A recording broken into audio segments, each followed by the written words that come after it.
Hi అండి. వేడి వేడి అన్నంలో ఆవకాయ పచ్చడి వేసుకొని తింటే ఆ రుచే వేరండి. మామిడికాయ పచ్చడి కోసం మామిడికాయల్ని శుభ్రంగా కడిగేసి తడి లేకుండా ఆరనివ్వండి. ఈ మామిడికాయలను చిన్న చిన్న ముక్కలుగా కట్ చేసుకొని పెట్టుకోండి.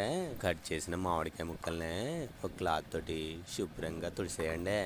తుడిసేసిన మామిడికాయ ముక్కలను ఒక 30 నిమిషాలు ప్యాన్ కింద ఆరబెట్టండి. తడి అసలే ఉండొద్దండి మరి. కొన్ని మెంతుల్ని వేయించుకొని పొడి చేసుకొని పెట్టుకోండి. మరి 4 కిలోల మామిడికాయ ముక్కలకు గాను 400 గ్రాముల ఆవు పొడి తయారు చేసుకోండి.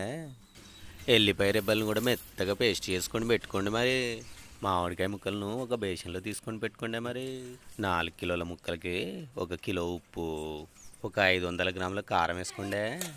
ఆవ పొడి, కొంచెం అంత మెంతుల పొడి వేసుకోండి. ఎల్లిపాయ పేస్ట్ కూడా వేసుకోండి. 1 లీటర్ పల్లి నూనె కూడా పోసేసుకొని బాగా కలుపుకోండి.